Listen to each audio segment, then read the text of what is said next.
گئے. مثال کے طور پہ مدینہ اس راستے سے جانا ہے تو حضور پاک صلی اللہ علیہ وسلم اس راستے پر تشریف نہیں لے گئے, پیچھے تشریف لے گئے, اپوزٹ سائڈ. غار ثور مدینے کے مخالف سمت میں ہے. تو پیارے آقا علیہ الصلوۃ والسلام یہ حکمت عملی اختیار فرمائے کہ پہلے ہم جا کر غار ثور میں ٹھہریں گے 2-3 دن تک, تاکہ یہ جو دشمن ہے تلاش میں مدینہ نکلیں گے, ادھر ادھر پھر کے جب یہ جو ہے خیال کر لیں گے کہ اب ہمارے ہاتھ محمد عربی صلی اللہ علیہ وسلم لگنے والے نہیں, تب ہم مدینے کو جائیں گے. تیسرا پروگرام یہ طے فرمائے سرکار, جو مدینے کا عام راستہ ہے جس سے سب لوگ چل کے جاتے, ایک مشہور راستہ تھا وہ, جیسے ہائی وے ہوتا ہے نا, بمبئی ہائی وے ہے, بنگلور ہائی وے, تو اس زمانے میں سڑک تو ہائی وے کی طرح نہیں تھی, لیکن ایک راستہ تھا جس کو پتا تھا کہ یہ شارٹ راستہ ہے مدینے کو پہنچنے کا. تو پیارے آقا علیہ الصلوۃ والسلام اس راستے کو چھوڑ کر ارتک ٹیڑھے میڑھے دور کے راستے کو اختیار فرمائے, تاکہ کسی کو اندازہ نہ ہو کہ مدینہ طیبہ تشریف لے جا رہے ہیں. تو یہ ساری باتوں سے کیا پتہ چلتا ہے, زندگی میں انسان پلاننگ کرے, منصوبہ بندی کرے, حکمت سے کام کرے, مصلحت سے کام کرے. اس سے بھی آج امت آ رہی اور خالی ہے. کچھ بھی کرنا ہے سوچتے نہ سمجھتے, کاروبار کرنا ہے, کوئی مشورہ نہیں, کوئی تحقیق نہیں, کوئی غور و خوض نہیں, فوری کود پڑتے, نقصان ہو گیا اندر روتے بیٹھتے, قرضے کر لیتے, پریشان ہو جاتے. تو کسی بھی معاملے میں, بڑا معاملہ, ہر چھوٹے معاملے میں تو ضروری نہیں ہے کہ انسان روز کسی سے مشورہ لینے بیزار ہو جائے گا, لیکن بڑے بڑے معاملے میں جس میں کہ سرمایہ کاری کر رہے ہیں, شادی کر رہے ہیں, سفر کرنا چاہ رہے ہیں, دوسری جگہ منتقل ہونا چاہ رہے ہیں, تو حالات کا جائزہ لینا, مشورہ لینا, ماہرین سے پوچھنا, سوچ سمجھ کے قدم اٹھانا, منصوبہ بندی کرنا, یہ سب ہمارے دین کا حصہ ہے. تعلیم ہے ہمارے دین کی, یہی سرکار کی سیرت ہم کو سکھا رہی ہے. مصلحت, حکمت, غور و خوض اور تدبر, یہ سب ہمارے دین میں ہم کو سکھائے گئے ہیں. آج امت عجیب راستے پر چل پڑی ہے, جذباتی فیصلے کرتے ہیں, منصوبہ کسی قسم کا ہوتا نہیں ہے, مشورہ لیتے نہیں ہیں, جب جا کے نتیجہ نقصان ہوتا ہے بوم پٹارا کرنا, دوسروں کو الزام تراشی کرنا, تم ایسا کرے ایسا ہوا, تم ویسا کرے ایسا ہو گیا. کسی کو الزام دینے کی کیا ضرورت ہے, ہم اپنی قسمت کو کوس لینا کہ ہماری غلطی سے ہوا ہے. قسمت کو بھی کیا کوسنا ہے, قسمت سب کی اچھی بنایا اللہ تعالیٰ, اب اپنی غلطی رہتی ہے اس کے اندر, تو غلطی کی اصلاح کرنا اور آئندہ پھر نئے دہرانے کا عزم کرنا چاہیے انسان. اگر اس سے نقصان نفع اللہ کی طرف سے, کوئی سب کرے بعد بھی نقصان ہو سکتا, پلاننگ کرے بعد بھی, مشورہ لیے بعد بھی, تو اپن یہ سمجھنا میری قسمت میں یہ ہونا نہیں تھا, اللہ تعالیٰ کو کچھ اور منظور تھا, پھر کوشش کروں گا انشاءاللہ صحیح طریقے سے کام کو, جو غلطی ہوئی دوہراؤں گا نہیں, ایسا سوچنا چاہیے انسان.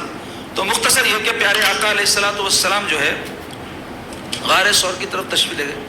غار ثور مکہ مکرمہ میں جو ہے 3-4 کلومیٹر پر ہے, مگر مدینے کے مخالف سمت میں. تو وہاں جب تشریف لے گئے تو وہ جو راستہ ہے اس میں بڑے پتھر وغیرہ ہیں, تو حضور پاک صلی اللہ علیہ وسلم کے خدمے نازک جو ہے زخمی ہو گئے. تو حضرت ابوبکر صدیق رضی اللہ عنہ سرکار پاک صلی اللہ علیہ وسلم کو اپنے کندھوں پر بٹھا لی اور کندھوں پر لیتے جاتے, اور قدموں کے ان کے جب نشان پڑتے تو جھک کر اس کو میٹتے, یہ سوچ کر کے کفار قدموں کے نشان کو دیکھتے ہوئے ہم تک نہ پہنچ جائے.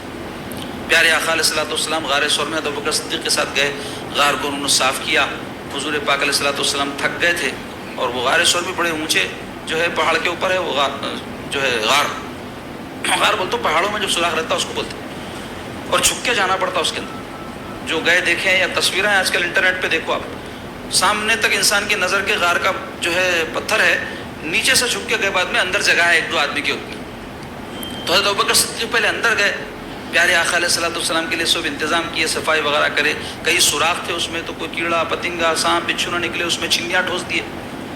اب سب کرنے کے بعد بھی ایک سوراخ بچ گیا, تو آپ کیا کریں, وہاں بیٹھ کے وہ سوراخ کے اوپر پیر رکھ کے حضور کو عرض کیا, یا رسول اللہ اندر تشریف لے آئی. تو اس سے بھی ہمارے کو پیغام کیا مل رہا, ہمارے کوئی بڑے ہیں, باپ ہے, مرشد ہے, استاد ہے, کوئی عالم ہے, تو اس کی خدمت کا جذبہ دل میں رہنا, اس کے لیے سہولت فراہم کرنا, اس کی خدمت کرنا, اس کے لیے آرام کے لیے کچھ کر سکتے تو وہ سب کرنا. یہ سب ہے تو ابوبکر صدیق کی زندگی بتا رہی ہم. تو آپ یہ سب کرنے کے بعد حضور کو جب معروضہ کیے تو حضور اندر تشریف لائے, تھکے ہوئے تھے پیارے آقا. ان کی مانڈی پر سر رکھتے حضور کو آنکھ لگ گئی. ابوبکر صدیق رضی اللہ عنہ جو پیر لگا کے بیٹھے تھے, وہ سوراخ کے اوپر اندر سے ایک جو ہے سانپ باہر نکلنے کی کوشش کرا, راستہ بند دکھا تو اس کے اوپر ڈنک مار دیا. تو جیسے ہی آپ کے پیر پہ ڈنک مارا, اس کی تکلیف اتنی زیادہ ہوئی آپ کو کہ ناقابل برداشت, پیر پورا سن ہو گیا. لیکن سرکار مانڈی پر سو رہے تھے, ذری سی بھی حرکت کرے تو حضور کی نیند خراب ہو جائیں گی، یہ خیال کر کے آپ ہلے نہیں، لیکن تکلیف برداشت نہیں کر پائے تو آنکھ سے آنسو جو ہے ٹپکنا شروع ہو۔ ایک آنسو حضور کے چہرے انور پر گرا، حضور اپنے چشمہ مبارک کھول کے پوچھے ابو بکر کیا بات ہے، کیوں رو رہے ہو؟ تو عرض گزار ہوئے یا رسول اللہ ایسا ایسا ہوا کہ کوئی موذی میرے کو کاٹ دیا۔ تو حضور فرمائے لاؤ بتاؤ تمہارا پیر جب وہ قریب کیے تو سرکار اپنا لعاب دہن مبارک نکال کے ان کے زخم پہ جیسے لگائے، ساری تکلیف ان کی دفع ہو گئی، سارا زہر اتر گیا۔ سرکار کا لعاب دہن مبارک شفا ہے بیماروں کے لیے۔ تو سرکار پاک صلی اللہ علیہ وسلم وہاں 3 شب و روز قیام فرما رہے، اور یہ حکمت عملی اختیار فرمائے تھے کہ حضرت ابوبکر صدیق کے ایک غلام تھے، عامر بن فہیرہ ان کا نام تھا، وہ کیا کرتے تھے بکریاں وکریاں لا کے وہ غار کے سامنے چلا کے لے کے جاتے تھے۔ کیوں؟ تاکہ حضور پاک صلی اللہ علیہ وسلم ابوبکر صدیق کے قدموں کے نشان کسی کو نہیں معلوم ہونا۔ اور ایک اس میں مصلحت یہ تھی کہ 3 دن رات مار رہ رہی، کھانے پینے کا کیسا ہوگا؟ تو بکریاں جو لے کے آتے تھے انہوں تو بکریوں کا دودھ نتھار کے خدمت میں پیش کر کے جاتے تھے حضرت سرکار مدینہ، اور حضرت ابوبکر صدیق نوش کر لیتے تھے اس کو۔ اور حضرت ابوبکر صدیق کے صاحبزادے تھے عبداللہ ابن ابوبکر، وہ کیا کرتے تھے رات تمام غار کے منہ کے پاس قیام کرتے تھے کہ کوئی دشمن آیا تو اطلاع کر دینا بولے، اور صبح صبح اٹھ کے مکے کو چلے جاتے تھے، اور وہاں پہ جو بھی مکے میں پلاننگ چل رہی ان لوگوں کی کفار کی حضور کے بارے میں، وہ آ کے پوری رپورٹنگ کرتے تھے۔ قربان جاؤ سرکار پاک صلی اللہ علیہ وسلم کے نظم اور ان کے انتظامات کے ایسا اہتمام فرمایا میرے آقا، اس کے باوجود کہ اللہ تعالیٰ وحی کے ذریعے سب خبریں حضور کو دے سکتا تھا، امت کو سکھا رہے کہ انسان جو ہے زندگی میں قدم پہ ہر ایک انسان کے لیے حضور پاک صلی اللہ علیہ وسلم کی زندگی میں اسوہ حسنہ ہے، بہترین نمونہ۔ تو مختصر یہ 3 دن رات سرکار پاک صلی اللہ علیہ وسلم وہاں قیام فرمانے کے بعد پھر مدینہ طیبہ کے لیے جیسا طے تھا جو ہے تشریف لے جانے لگے۔ کعبے سے مکے سے حضور کو بڑی محبت تھی، کیونکہ 53 سالہ میرے سرکار کی زندگی وہیں گزری، اور مکہ مکرمہ ایسا مقدس شہر جس کے اللہ تعالیٰ قسمیں کھا رہے ہیں، لا اقسم بہذا البلد والتین والزیتون وطور سینین وہذا البلد الامین، اس امن والے شہر کی میں قسم کھاتا ہوں، بولے اللہ تعالیٰ لا اقسم بہذا البلد، میں اس شہر کی قسم کھاتا ہوں۔ کیوں کھا رہے ہیں اس شہر کی قسم؟ امن والا شہر ہے اور مصطفیٰ کا شہر ہے، پیارے آقا کا شہر ہے، اس لیے اللہ تعالیٰ اس شہر کی قسمیں کھا رہے ہیں، اور حضور کا جائے ولادت ہے تو سرکار کو بڑی مکے سے محبت تھی۔ تو جب واپس جا رہے تھے مکے سے مدینے کی طرف، پلٹ کر مکے کو دیکھتے اور ارشاد فرماتے جاتے، اے مکہ تو مجھے بڑا محبوب ہے، اے مکہ مجھے تجھ سے بڑی محبت ہے، اگر میری قوم مجھے یہاں سے جانے کے لیے مجبور نہ کرتی تو میں قطعی یہاں سے نہیں جاتا۔ پھر اللہ سے دعا کرتے ہیں، اللہ میرے محبوب شہر سے آپ مجھے جانے کا حکم فرمائے، میں جا رہا ہوں تو مجھے اب ایسے شہر میں لے جائیے جو آپ کا محبوب ہے، جو آپ کا پسندیدہ ہے۔ تو مکہ محمد عربی کا محبوب شہر ہے، تو مدینہ اللہ رب العزت کا محبوب شہر ہے، تو اللہ نے اپنے محبوب کو اپنے محبوب شہر میں پہنچا دیا، اور سرکار کو پھر اس شہر سے ایسی محبت ہوئی کہ مکہ اس کے باوجود کہ حضور کو بے حد محبوب تھا لیکن سرکار مدینہ نہیں چھوڑے، مدینہ میں قیام فرما رہے ہیں، وہیں اس دنیا سے تشریف لے گئے، وہیں سرکار کی مزار اقدس ہے۔ تو مختصر یہ کہ اب سفر شروع ہوا اور کفار کیا کرے، دیکھ لیے حضور ہمارے ہاتھ نہیں آئے، تو اعلان ہوگا۔ کیا اعلان ہوا؟ جو کوئی حضور پاک صلی اللہ علیہ وسلم کو پکڑ کر لائے گا معاذ اللہ ثم معاذ اللہ، اس کو 100 اونٹ کا انعام۔ تو اس زمانے میں 100 اونٹ بہت قیمتی چیز تھی، یعنی 100 ماروتی کارا سمجھو، یا اونٹ وہاں سواری اس زمانے کی بہت زبردست سواری، ان کی سواریاں وہی تھی نا، اس زمانے میں کارا وارا تھے کیا، دوسرے اور بھی جو سواریاں ہیں وہ موٹر سائیکلاں وغیرہ تو تھے نہیں، اونٹ سواری تھی، اس واسطے قیمتی جانور تھا۔ 100 اونٹ کا اعلان ہوگا۔ ہم نکل گئے کئی حضور پاک صلی اللہ علیہ وسلم کے تعاقب میں، سراقہ نام کا ایک شخص نکلا، بڑے واقعات ہیں ہجرت کے بھی، ایک مستقل عنوان ہے ہجرت، اس پر بہت کچھ کہا جا سکتا ہے، لیکن مختصر یہ وہ سراقہ آ کے کوشش کرا حضور پاک صلی اللہ علیہ وسلم کے تعاقب میں کہ حضور کو وہ پکڑ لے، لیکن ایسا معجزہ سرکار کا ظاہر ہوا کہ اس کے گھوڑوں کے پیر زمین میں دھنس گئے۔ تو حضور پاک صلی اللہ علیہ وسلم سے امان طلب کیا، تو پیارے آقا علیہ الصلوۃ والسلام نے صرف اس کو امان عطا فرمائے بلکہ ارشاد فرمائے، اے سراقہ میں دیکھ رہا ہوں کہ کسرا جو اس زمانے کا بہت بڑا بادشاہ تھا، سپر پاور، امریکہ سمجھ لو، اس کے ہاتھوں کے کنگن تیرے ہاتھ میں دیکھ رہا ہوں، فرمائے سرکار۔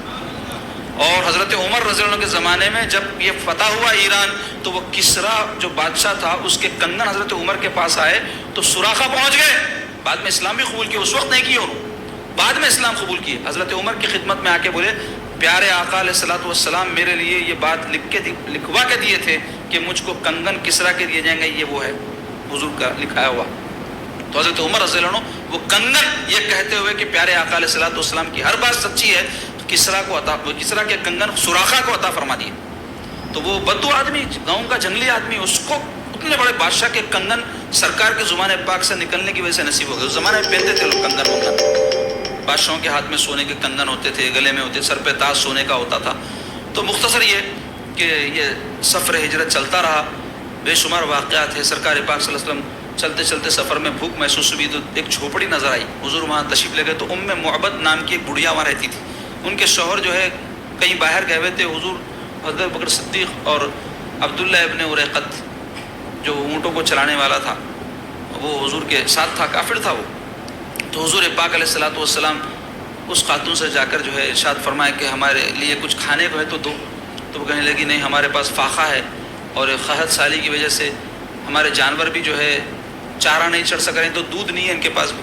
تو حضور فرمائے کوئی بکری وکری ہو تمہارے پاس تو لاؤ. تو ایک بکری، یہ کہہ کر وہ عورت حضور کی خدمت پیش کی معبد کہ یہ بکری میں کوئی دودھ نہیں ہے، تھن سوکھے ہوئے تھے اس کے.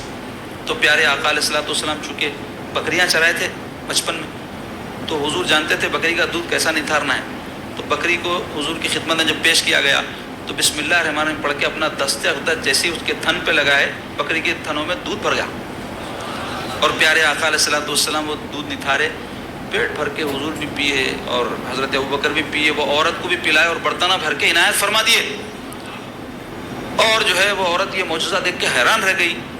پھر حضور پاک صلی اللہ علیہ وسلم کی سواری چلے گئی تو ان کے شوہر آ کے دیکھے کہ گھر میں بھائی یہ بکری کے دودھ ہی نہ تھا، اتنا وہ سا دودھ کہاں سے آ گیا. تو یہ سارا واقعہ محبت بیان کیے. تو دونوں میاں بیوی یہ سن کے سرکار پاک صلی اللہ علیہ وسلم کا کلمہ پڑھ کے مسلمان ہو گئے.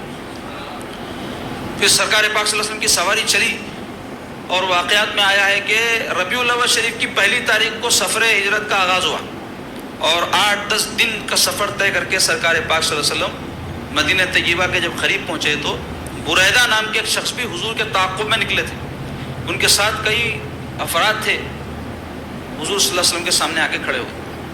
ان کی نیت خراب تھی مگر سرکار پاک صلی اللہ علیہ وسلم کے چہرے انور کو جیسے ہی دیکھے حضور کا جاہ و جلال ایسا تھا کہ ان کا دل بالکل ہیبت زدہ ہو گیا اور اپنے بد ارادے سے باز آئے. نہ صرف وہ بلکہ اسلام قبول کر لیا اور سرکار پاک صلی اللہ علیہ وسلم کی خدمت میں اپنا امامہ نکال کے اس کا ایک جھنڈا بنا کے دیکھے، بولے یا رسول اللہ آپ مدینہ میں جب داخل ہو تو میری خواہش ہے کہ آپ کے ساتھ ایک جھنڈا ہو. اس زمانے میں جھنڈا ہر ایک مہم کے سامنے رکھتے تھے، طریقہ تھا. اسی طرح سرکار پاک صلی اللہ علیہ وسلم کے جو ہے پھپھیرے بھائی حضرت زبیر بن عوام رضی اللہ عنہ، وہ بھی تجارت کا جو ہے مال لے کر شام سے مکہ کی طرف جا رہے تھے. مدینے کے راستے سے وہ راستہ گزرتا تھا نا.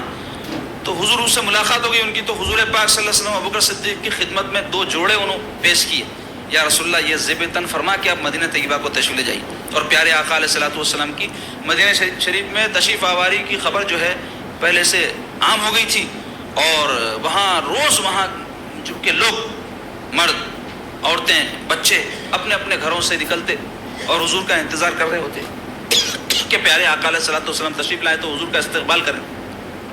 ایک دن سب لوگ آئے حضور کا استقبال کرنے کے لیے، کافی دیر تک انتظار کیے لیکن حضور تشریف لائے، دھوپ تیز ہو گئی تو سب اپنے اپنے گھروں کو چلے گئے. ایک یہودی، مدینہ شریف میں یہود کی ایک بہت بڑی تعداد تھی اور ان کے 3 مشہور قبیلے تھے، بنو قینقاع، بنو نذیر اور بنو قریظہ. یہ 3 جو قبیلے تھے دولت مند، بڑے جنگجو قسم کے قبیلے تھے اور ان کا ڈومینیشن تھا اور مالدار تھے، پڑھے لکھے تھے. اور اوس و خزرج 2 جو قدیم سے مدینے کے رہنے والے لوگ تھے، ان میں لڑائیاں ہوتی رہتی تھیں، میں ذکر کرا. اور عرب میں معمول تھا، یہ جھگڑے بہت ہوتے تھے، خون خرابے بہت ہوتے تھے، بچے یتیم، عورتیں بیوہ لڑ لیتے تھے. اپنی ہمیشہ رگے جہالت پھڑکتے رہتی تھی لوگوں کی، جوش آیا کہ لڑ لیتے تھے، خون خرابہ. تو مختصر یہ کہ یہ یہود ان کو لڑاتے بھی رہتے تھے. کیوں؟ اپنا ہتھیار بیچتے تھے، پیسے سود پہ دیتے تھے، تو یہ دھندا تھا ان کا. تو یہ قدیم دھندا ہے، وہ آج سے چل رہا، وہ کب سے کی چل رہا، آج تک چل رہا. وہی ہے پوری دنیا میں ان کا کاروبار، ہتھیار بیچنا، سود پہ کام، پورا مال دنیا میں پھیلانا، سود کا کاروبار چلانا، یہ ان کا پیشہ ہے. تو مختصر یہ کہ ایک یہودی اپنے قلعے کے اوپر بیٹھا ہوا تھا، دور سے سرکار پاک صلی اللہ علیہ وسلم، حضرت ابوبکر صدیق رضی اللہ عنہ وغیرہ آ رہے ہیں. سو اس کی نظر پڑی، پڑھتے ہی جو ہے چونکہ ابھی لوگوں کے دل میں دشمنی نہیں تھی سرکار کے بارے میں، چیخ پکار کرنے لگا، اے مدینے کے لوگوں، وہ ذات گرامی تشریف لا لیے جس کے تم منتظر تھے، جس کے تم منتظر ہو، جن کے تم منتظر ہو. پکارا تو پورے لوگ اپنے گھروں سے نکل کے آئے. تو پیارے آقا علیہ الصلوۃ والسلام جب مدینہ طیبہ میں جو ہے رونق افروز ہوئے تو مدینے کی جو مسجد نبوی ہے یا شہر مدینہ ہے اس سے 3 کلومیٹر پہلے آج جہاں مسجد قباء ہے وہاں عمر ابن عوف نام کے ایک شخص کا خاندان بستا تھا. اس میں حضرت کلثوم ابن ہدم رضی اللہ عنہ سرکار پاک صلی اللہ علیہ وسلم کے بڑے جانثار حضور کے عاشق ان کا گھر تھا. تو پیارے آقا علیہ الصلوۃ والسلام مسجد قباء تو بعد میں تعمیر شروع ہوئی, ان کے گھر میں جا کر قیام فرما ہوئے.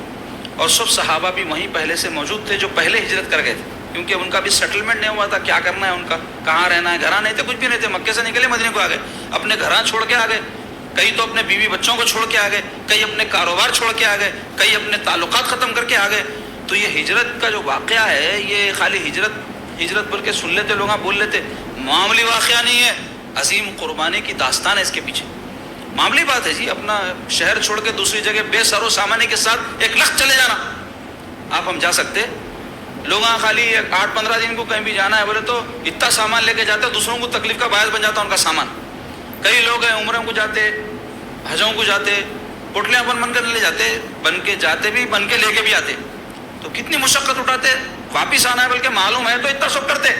اب یہ تو ایسا تھا کہ گئے تو گئے, آنے کا امکان کم تھا کیونکہ دشمن بیٹھے ہوئے پورے مکے میں, واپس کہاں سے آئیں گے, اور تم چھوڑ کے گئے تھے بولے تو اور دشمنی بڑھ گئی ان کی.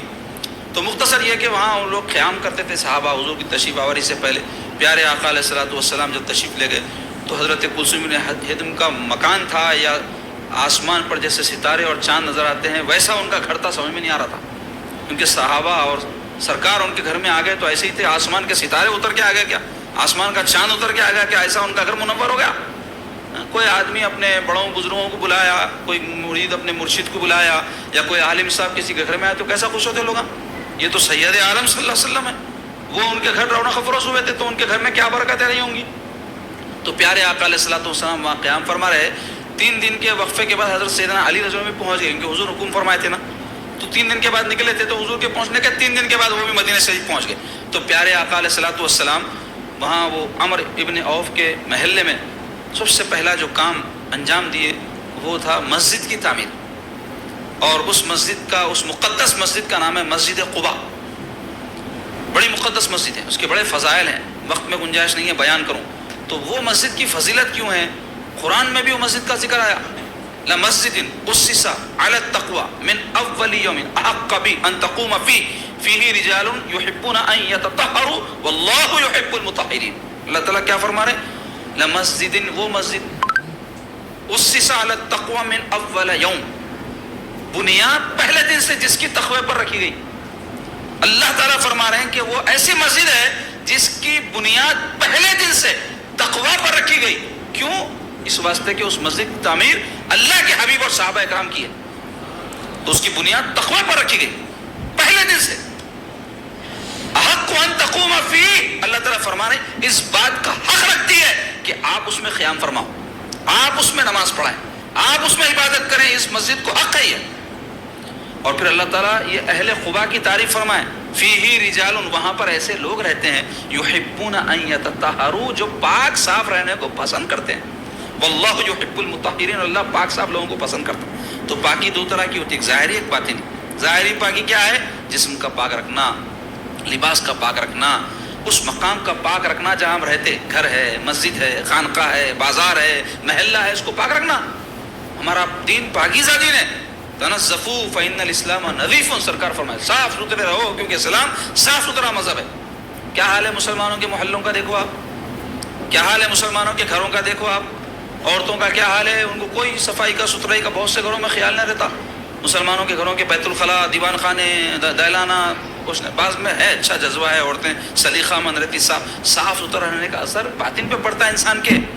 اور باطنی صفائی کیا ہے, بری خصلتوں سے دل پاک ہو جانا, حسد سے, کینہ سے, تکبر سے, دنیا کی محبت سے, مال کی محبت سے, بخل سے, غفلت سے دل پاک ہو جائے, یہ باطنی پاکی ہے. تو اللہ تعالیٰ فرما رہے ہیں واللہ یحب المطہرین, اللہ تعالیٰ صاف ستھروں کو پسند فرماتا ہے, ظاہر بھی پاک ہو, باطن بھی پاک ہو, اللہ کا محبوب بن جاتا بندہ ہو. تو مختصر یہ کہ اللہ تعالیٰ تعریف فرمائے کس کی, یہ قباء والوں کی, اہل قباء کی. تو علماء بولے کیوں ان کی تعریف فرمائے, ان کی طہارت کے حوالے سے. ان لوگوں میں عادت یہ تھی کہ طہارت کو گئے تو 2 طریقے سے طہارت لیتے تھے, پہلے ڈھیلے سے لیتے تھے, پھر پانی سے بھی لیتے تھے. تو اللہ تعالیٰ کو وعدہ پسند آ گیا ان کی, قرآن میں ان کے لیے اللہ تعالیٰ بیان فرما دیے کہ اللہ ان کو پسند فرماتا ہے. تو اب حضور پاک صلی اللہ علیہ وسلم وہاں قیام فرما تھے تو مسجد کی تعمیر فرمائے، تو اس سے پتہ چلا کہ ایک مسلمان کے دل میں مسجد کی تعمیر کا جذبہ رہنا. لیکن اس کا یہ مطلب نہیں ہے کہ انسان جو ہے خالی مسجدیں ہی بنائے، نماز نہ پڑھے. مسجد تو بنا دی شب بھر میں ایمان کی حرارت والوں نے، من اپنا پرانا پاپی ہے عمر بھر بھی نمازی ہو نہ سکا. حیدرآباد میں اتنے مسجداں ہیں لیکن آپ دیکھو اس کا کیا حال ہے. مصلیاں اتنے ہیں، آتے نہیں مسجدوں کو، جیسے صفے بننا ہے، جتنی آباد رہنا ہے مسجد نہیں رہتی. ہمارے مراکز ہیں، اللہ کا گھر ہے، اس کا احترام، اس کی تعمیر، ہم اس کا جذبہ رکھنا دل میں. تو سرکار پاک صلی اللہ علیہ وسلم جب مسجد قباء کی تعمیر شروع ہوئی اپنے دست اقدس سے پتھر رکھے. صحابہ کرام عرض کرتے تھے یا رسول اللہ آپ رہنے دیجیے، ہم کرتے. حضور فرماتے نہیں میں بھی رکھتا ہوں. تو اس سے کیا معلوم ہوا؟ مسجد کی تعمیر سعادت مندی کی بات ہے. جب میرے آقا جو ہے اس کے اندر حصہ لیے تو امت کے اندر کتنا جذبہ ہونا چاہیے. تو سارے صحابہ مل کے وہ مسجد تعمیر کیے. سرکار پاک صلی اللہ علیہ وسلم بعض روایتوں میں 14 دن، بعض روایتوں میں 24 دن وہاں قیام فرما رہے. پھر سرکار پاک صلی اللہ علیہ وسلم ایک دن ارادہ فرمائے مدینے کے شہر تشریف لے جانے کا. تو راستے میں جو ہے ایک قبیلہ بستا تھا، چھوٹے چھوٹے قبیلوں کے محلے تھے وہاں. وہ قبیلے کا نام تھا قبیلہ بنو سالم. تو پیارے آقا علیہ الصلوۃ والسلام جمعہ کے دن نکلے سفر پر مدینہ شریف کے قباء سے. تو راستے میں قبیلہ بنو سالم کی مسجد میں رکے. تو اس میں حضور نے پہلا جمعہ کائنات کا ادا فرمایا. تو بعد میں اس مسجد کا نام پڑ گیا مسجد جمعہ. آج بھی موجود ہے وہ مدینہ شریف میں. مسجد قباء بھی موجود ہے، مسجد جمعہ بھی موجود ہے. پھر حضور علیہ الصلوۃ والسلام جب مدینہ شریف میں داخل ہونے لگے تو مدینہ شریف میں ایسا جو ہے جوش و خروش کا ماحول پیدا ہوا جناب کہ کیا بچے، کیا بڑے، کیا بوڑھے، کیا عورتیں سب اپنے گھروں سے نکل کر 2 لائن بنا کے ٹھہر گئے. اور سرکار پاک صلی اللہ علیہ وسلم اپنی اونٹنی پر تشریف فرما اور مدینہ شریف میں جب رونق افروز ہوئے تو ہر ایک گھر والے کی خواہش یہ تھی حضور میرے مہمان بننا اور میں حضور کا میزبان بننے کا شرف حاصل کرنا. اور ہر کوئی قبیلے والا آتا اور جو ہے حضور پاک صلی اللہ علیہ وسلم کی اونٹنی کی جو مہار ہے وہ تھام کر عرض کرتا یا رسول اللہ میرے غریب خانے پر آپ تشریف لے چلے. تو حضور پاک صلی اللہ علیہ وسلم ارشاد فرماتے کہ یہ میری اونٹنی جو ہے نا معمور من اللہ ہے. معمور من اللہ تو اللہ کے حکم سے چل رہی ہے. اللہ اکبر، کیا شان ہے میرے سرکار کی، ان کی سواری بھی اللہ کے حکم سے چلتی ہے. تو حضور پاک صلی اللہ علیہ وسلم فرمائے کہ میری یہ سواری جو ہے اللہ کے حکم سے چونکہ چل رہی ہے تو جہاں اللہ کا حکم ہوگا وہیں رکے گی اور وہ جہاں رکے گی میرا وہیں ٹھکانہ ہوگا. تو وہ لوگ حضور کے اس حکم پر اونٹ کی مہار چھوڑ دیتے. وہ سواری چلتی جا رہی تھی لیکن یہ سارا جشن کا ماحول مدینہ شریف میں پیدا ہوا تھا. اور صحابی رسول، ان کا نام ذہن میں نہیں ہے میرے، ان کی روایت ہے، وہ کہتے ہیں کہ قسم ہے خدا کی کہ حضور کی مدینے میں تشریف آوری کے وقت مدینے میں جو رونق اور جو خوشی کا ماحول پیدا ہوا تھا پھر کبھی بھی ویسا ماحول مدینے میں ہم نے نہیں دیکھا. تو سرکار جو ہے جب تشریف لائے تو مدینے کے جو ہے لوگ ترانہ گا رہے تھے. مشہور ترانہ ہے طلع البدر علینا من ثنیات الوداع وجب الشکر علینا ما دعا للہ داعی. طلع البدر علینا بولے تو ہم پر 14ویں رات کا چاند طلوع ہو گیا. تشبیہ ہے یہ. سرکار پاک صلی اللہ علیہ وسلم جب آئے تو جیسا 14ویں کا چاند نکلتا کھلے میدانوں میں اور جہاں آبادیاں نہیں ہوتی تو وہاں بالکل روشنی ہو جاتی. تو طلع البدر علینا ہم پر 14ویں رات کا چاند طلوع ہو گیا. من ثنیات الوداع، ودا کی گھاٹیوں سے، ثنیات الوداع ودا کی گھاٹیوں سے. وجب الشکر علینا ما دعا للہ داعی، ہم پر شکر اللہ کا واجب ہو گیا کہ اللہ نے اپنی طرف بلانے والا ہم میں بھیج دیا.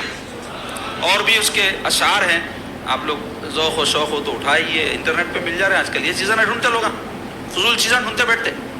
تو پڑھو اس کو، آپ ترجمہ بھی ہے اس کا موجود اردو میں. تو مختصر یہ کہ بعض قبیلے جیسا حضور پاک صلی اللہ علیہ وسلم کے دادا حضرت عبد المطلب کا قبیلہ بنو نجار مدینے کا قبیلہ ہے.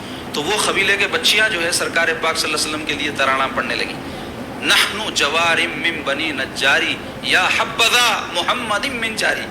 کیا کہنے لگے بچیاں؟ وہ ہم بنی نجار یعنی قبیلہ بنی نجار کی چھوٹی چھوٹی بچیاں ہیں. نحن جوارم چھوٹی چھوٹی بچیاں ہیں، من بنی نجار قبیلہ بنو نجار کی. یا حبذا کیا خوشی کی بات ہے، کیا مسرت کی بات ہے. یا حبذا بول دو، کیا مسرت کی بات ہے، کیا خوشی کی بات ہے.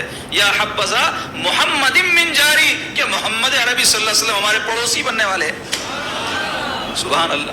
تو ایسا ان کی خوشی اور مسرت کا اظہار تھا. تو پیارے آقا علیہ الصلوۃ والسلام ان بچیوں کے قریب تشریف لے گئے, ان کے سروں پر اپنا دست اقدس پھیر کے ارشاد فرمائے, اے بچیوں, کیا تم مجھ سے محبت کرتی ہو؟ کیا تم اس کو چاہتی ہو؟ تو بچیاں کہنے لگی, ہاں یا رسول اللہ, ہم آپ سے محبت کرتے ہیں, آپ سے بہت پیار کرتے ہیں. تو یہ سن کے میرے سرکار فرمائے, سنو, میں بھی تم سے محبت کرتا ہوں, میں بھی تم کو چاہتا ہوں. ویسے پیارے آقا علیہ الصلوۃ والسلام بچوں کو بہت چاہتے تھے.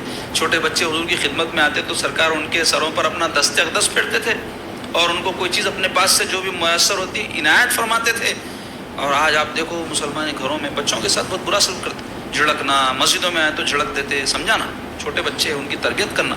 اور ایسی ماں باپ ہے کئی بچوں کے ساتھ بدتمیزی سے پیش آتے. ہاں, تربیت تنبیہ کبھی کرنا پڑتا, نہیں تو اوور کر دیتے نا, لیکن عادتاً نہیں رہنا ایسا, عادتاً نرمی, محبت, شفقت سے پیش آنا.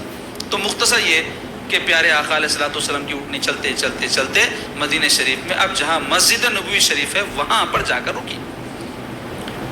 تو سرکار پاک صلی اللہ علیہ وسلم اپنی اونٹنی سے نیچے تشریف لائے. تو وہاں سب سے قریب جس کا گھر تھا وہ خوش نصیب تھے حضرت ابو ایوب انصاری رضی اللہ عنہ. یہ مدینہ شریف میں 7 مہینے تک سرکار کے میزبان بنے. خوشی خوشی نو آ کے سامان سرکار کی اونٹنی سے اتار کے خیرامہ کہ سرکار کا میں میزبان بنا, یہ سعادت مجھے نصیب ہوئی. میزبانی بہت بڑی بات ہے جی, سرکار کی میزبانی تو سب سے بڑی بات ہے. لیکن کوئی ہمارے پاس مہمان آیا تو میزبانی کر کے بھی خوشی کر ہونا, انسان کو فخر محسوس کرنا کہ اللہ رحمت کا جو ہے میرے گھر پہ کوئی راستہ نکال دیے ہیں. مہمان آیا, لوگ نہیں کر رہے ہیں, عذاب آیا ایسا دکھ رہا ہے تو گئے تو اچھا ہے کہ بھائی فون نہیں دیکھ سک رہے, آ گئے تو اپن جو ہے فون چھوڑ کے اس سے بات کر لیتے, بیٹھنا پڑا. پہلے زمانے میں تھا ٹی وی کے سیریل آتے عورتوں کے, ارے گئی تو اچھا ہے, اپنا سیریل مس ہوا تھا آج, وہ گیا تو فون آ گیا. یا پھر پرائیویسی بول کے نیا لفظ نکلا آج کل انگریزی میں, لفظ پرانا ہے, مسلمانوں میں عام ہو رہا, پرائیویسی بول تو خانگی زندگی کو بولتے ہیں. ہمارے دین میں اس کی اہمیت ہے, کسی کی خانگی زندگی میں مداخلت نہیں کرنا, پردے اٹھا کے جھانکنا نہیں, کانا لگا کے دروازوں کا نہیں سننا نہیں, ان کی سن کے ان کو نہیں لگانا, ان کی سن کے ان کو نہیں لگانا, یہ سب ہمارے پاس بھی اصول ہے. لیکن پرائیویسی کا یہ مطلب نہیں ہے کہ مہمان آیا تو تکلیف ہو رہی, مہمان آیا تو جلدی گیا تو اچھا ہے, یہ پرائیویسی نہیں ہے. یہ رحمت سے دوری ہے. یہ رحمت آنا ہے گھر پہ, مہمان کا آنا اللہ کی رحمت ہے. حضرت سیدنا علی رضی اللہ عنہ مہمان نہیں آتا تو پریشان ہو جاتے اور فرماتے کہ میں کئی دن ہو گئے میرے پاس مہمان نہیں آیا, اللہ کی رحمت نہیں آئی.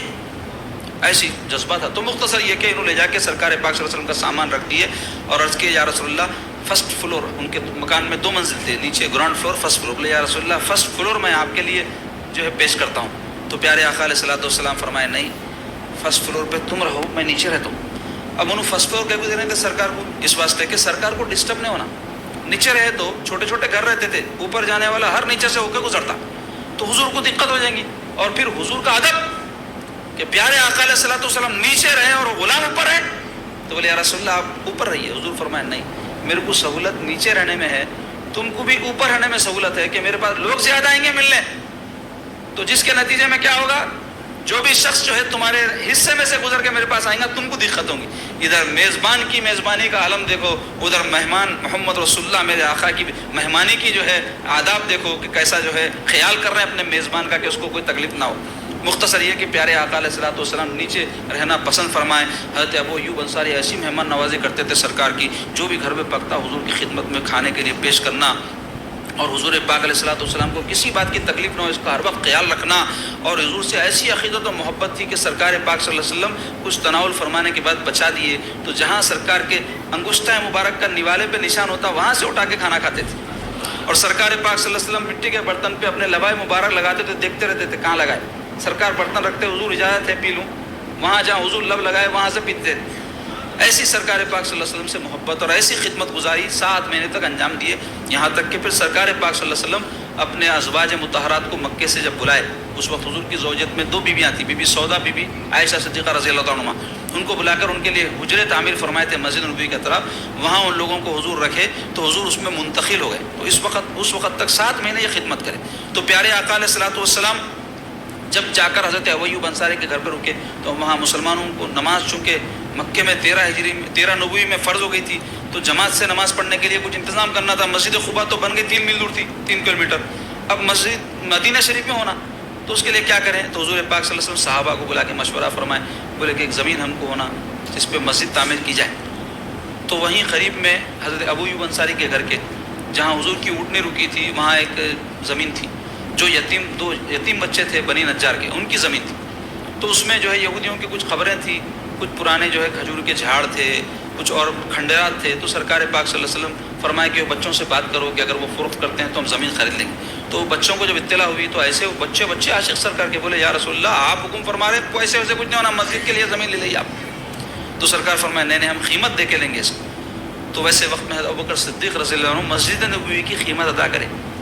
کیسا شرف ہے، کیسی سعادت، ایسی عظیم مسجد، ہمارا دل تڑپتا وہاں جانے کو، بلکہ گئے بعد آنا دل نہیں بولتا. ویسی مسجد کی جو بنیاد رکھنے میں قیمت ادا ہوئی وہ حضرت ابوبکر صدیق کا پیسہ لگا. تو سرکار کو جب وہ زمین حاصل ہوئی، حضور فرمایا اس کو صاف کرو، مسطح بناؤ. تو صحابہ سارے شریک ہوئے خدمت میں وہ، اور اس کے اندر جو قبریں تھے یہود کی وہ برابر کر دی گئی، جو کھجور کے جھاڑ تھے وہ کاٹ دیے گئے، اور اسی طرح کھنڈرا سب توڑ کے زمین جب لیول ہو گئی تو اس کی تعمیر کا آغاز ہوا. تو وہ جو مسجد نبوی شریف اس وقت تعمیر ہوئی 60 گز لمبی 54 گز چوڑی تھی، اور وہ مسجد کی تعمیر سرکار پاک صلی اللہ علیہ وسلم صحابہ کی ہے. اور دوران تعمیر سرکار پاک صلی اللہ علیہ وسلم رجس یعنی اشعار اس طرح پڑھتے تھے، اللہم لا خیر الا خیر آخرہ واغفر الانصار والمہاجرہ. اس کے معنی اے اللہ بھلائی اور خیر نہیں ہے مگر آخرت کی ہے، یعنی دنیا فانی ہے. معلوم ہوتا گھراں بنا کے لوگ خوش ہوتے ہیں، ایسا گھر بنایا، یہ ٹائلا لگایا، وہ ایسا کرا ویسا، لوگوں کو بلا کے دعوت کرتے، ان کی واہ واہ سن کے اور خوش ہوتے، سینے پھولتے. اس کے بعد میں یا تو گھر جاتا یا اپن چلے جاتے. سب کے گھر نہیں جاتے نا، اللہ کرے، لیکن گھر اگر رہ بھی گیا تو ہم رہتے گیا، چلے جاتے وقت آیا تو جو گھر ہمیشہ کا ہے وہ آخرت کا ہے. تو اس کی طرف سرکار توجہ دلائے، اللہم لا خیر الا خیر آخرہ، اے اللہ خیر تو بھلائی تو آخرت کی بھلائی، واغفر الانصار والمہاجرہ، انصار اور مہاجرین کی مغفرت فرما دے، ان کو بخش دے، کیونکہ بخشش ہوئی تو آخرت کا گھر سنورتا، گناہ معاف ہوئے تو آخرت کا گھر سنورتا. تو اس طرح جوش و خروش سے مسجد کی تعمیر ہوئی. سرکار پتھر اٹھا کے لاتے، صحابہ آ کے بولتے یا رسول اللہ آپ دے دیجیے ہم کو، ہم اٹھاتے. حضور ان کو عنایت فرمایا تو ان کی بات رکھنے وہ لے جا کر رکھے تک دوسرا پتھر اٹھاتے سرکار میرے. اس طرح مسجد نبوی جو کائنات کی عظیم ترین مساجد میں سے ایک ہے، بزرگ ترین مساجد میں سے، متبرک ترین مقدس ترین مساجد میں سے ایک ہے، اس کی تعمیر عمل میں آئی اور وہاں مسلمان نماز پڑھنے لگے. اسی مسجد کے سامنے ایک جو ہے چبوترا تھا، اس کے اوپر ایک چھپڑ ڈال دیے، اور اس میں ایسے صحابہ جو گھر بار نہیں رکھتے تھے یا سرکار کی خدمت میں پڑے رہتے تھے یا دین حاصل کرنے کے لیے حضور کے پاس ہمیشہ بیٹھے رہنا چاہتے تھے، ان کے لیے ایک وہاں پلیٹ فارم بنا دیے اور اس پر ایک چھپڑ ڈال دیے. اس کو بولتے ہیں صفا کا چبوترا، مشہور ہے. اور اسی سے صوفیہ اکرام ہے، یعنی وہ صفت کے بزرگ صحابہ میں جو لوگ تھے جو اللہ اللہ کر کے ساری دنیا کو چھوڑ کے بیٹھ گئے تھے، ویسی صفت والوں کو صوفیہ بولے. وہ اصحاب صفا کی صفت پر جو چلے بزرگان دین. تو مختصر یہ کہ مسجد نبوی میں